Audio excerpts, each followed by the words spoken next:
Então vamos lá, estatística descritiva.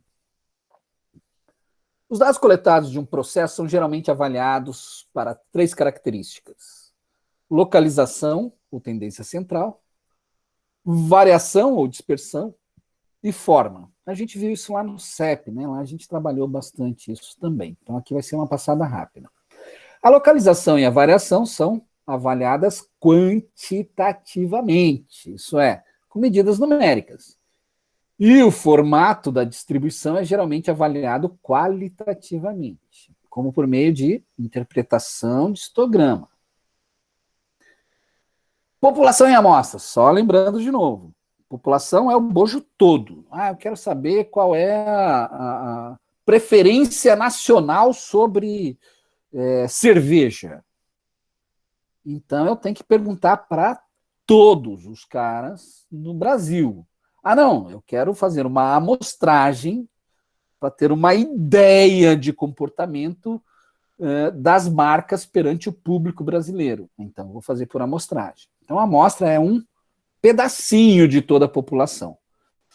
Lembrem-se, se eu quiser ter uma resposta exata sobre alguma coisa, eu tenho que avaliar toda a população. Se eu quiser uma ideia de tendência com grau de acerto, com grau de confiabilidade bom, ou pré-determinado, independente de quanto seja, aí eu vou utilizar amostras. Tá? Lembrando, qual é o desvio padrão da população? É o sigma. Qual é o desvio padrão da amostra? É o S. Qual é a média da população? É o Mi. Qual é a média da amostra? É o X barra. Tá? Isso tem que estar muito claro para vocês, porque tem muita gente que pega lá uma amostragem, faz o troço e acredita que aquilo é a verdade do mundo e muitas vezes caem do cavalo. E pode gerar prejuízos absurdos. Né? Então, quando eu vou trabalhar com a amostra, eu tenho muitos cuidados a tomar. Tem que fazer uma avaliação dessa amostra, tem que fazer uma avaliação da representatividade dela perante a população, para poder dizer que, através dessa amostra, eu consigo fazer inferências sobre a população.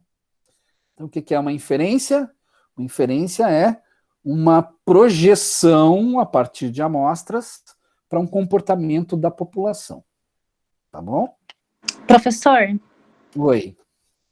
Referente à amostra, aquele cálculo amostral de 95,5, ele é um bom cálculo para definir uma boa amostra? Ou como que eu faço para saber assim, que a minha amostra ela é realmente confiável? É o p-value, né? Parâmetro P. Então, parâmetro P, ele quer dizer que tua amostra tem uma similaridade ou uma proximidade de uma normal de tantos por cento. No meio estatístico, 95 é um número mágico. Se você apertar demais essa confiabilidade ou essa aproximação, você nunca vai ter uma amostra representativa. São poucas as amostras que você vai poder considerar representativas. A maioria dessas amostras, os trabalhos que você vai fazer de amostragem, de projeto, de desenvolvimento, você vai ter que jogar fora e fazer de novo. Isso é muito dispendioso, é muito caro. Quanto maior o número de amostras, maior a tendência dela se parecer com a população. Mas a gente tem que ter, há casos e há casos. Tem situações em que isso piora. Então, 95 é um número padrão aceito pela população estatística. Mas há casos e casos. Quando eu for fazer uma amostragem para avaliar a confiabilidade de aeronaves, eu não vou poder usar os 95, eu vou ter que apertar. Se eu for fazer uma análise de confiabilidade das máquinas que fazem Havaianas, aí eu não preciso usar os 95, mas 95,5 é um número mágico, vamos dizer assim, para que você possa considerar a hipótese H0 aceita, ou considerá-la nula se for menor que 5%, e que aí a hipótese não nula, que é aquela que você está estudando, é válida. E vocês vão ver isso. Na maioria dos casos, eu vou ter que ter esse p-value menor que 5% para que eu possa confiar na minha resposta. Porque esse menor que 5% diz assim, opa, a hipótese nula foi descartada, ou seja, ele tem variação e ele tem uma variação com um comportamento previsível. Qual é o tamanho dessa previsibilidade? Aí depende do Q quadrado, aí depende de outros fatores, do p-value mesmo, do intervalo de confiança que essa tua amostra está te entregando, tá bom? Respondeu? Uhum, respondeu, obrigada.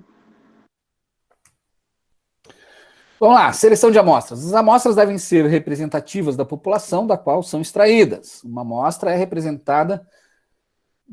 representativa de sua população quando sua localização, sua variação e forma são boas aproximações às da população. Então, quando a variação da amostra for muito próxima da variação da população, quando a forma for muito próxima da forma da população, e quando a localização também for muito próxima da população. Isso é uma boa amostra, aquela que consegue ser representativa, consegue reproduzir as condições da população. Pedidos de localização, então, temos a mediana, aí está um exemplo. Façam isso lá, ó, ponham essas amostras lá e peçam para calcular todos esses elementos. Aprendam a mexer no software. Ao invés de você ter que fazer isso aqui, ter que fazer essa contarada toda, o software só digita isso daqui, você pede, ele já te dá isso pronto.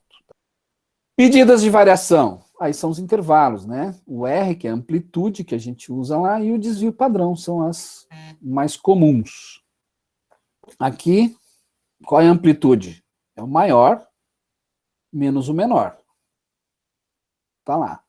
Qual é a variância? Ó, eu posso ter a variância aproximada, né? Ó, esse chapéu aqui quer dizer que é um estimador, tá? Toda vez que você vê uma letra grega aí com um chapéu em cima, você está dizendo que você está estimando a variabilidade dessa forma. Então, você pega lá a tua amplitude e divide por aquele D2. Então, se vocês pegarem o D2 para um número de 6 amostras, você vai ver que ele é 2, 5, 3, 4 naquela tabela. Então, 9 por ele vai te dar um desvio padrão de 3,55. O desvio padrão, se você quiser calcular, por outro lado, né, você vai pegar a soma dos erros. O que é o erro? O erro é a diferença entre a média da tua tolerância, por exemplo, ou da tua amostra toda, pelo valor que aquela pecinha que você pegou para medir está dando. Então, você pega o valor do dado, diminui do que seria a média dele. E aí você vai pegando os erros. Então, isso aqui é um erro de que cada um dos componentes, cada uma das amostras, ou cada um dos elementos da amostra apresenta. Para calcular o desvio padrão, você vai fazer esse erro ao quadrado, ou dividido por n-1.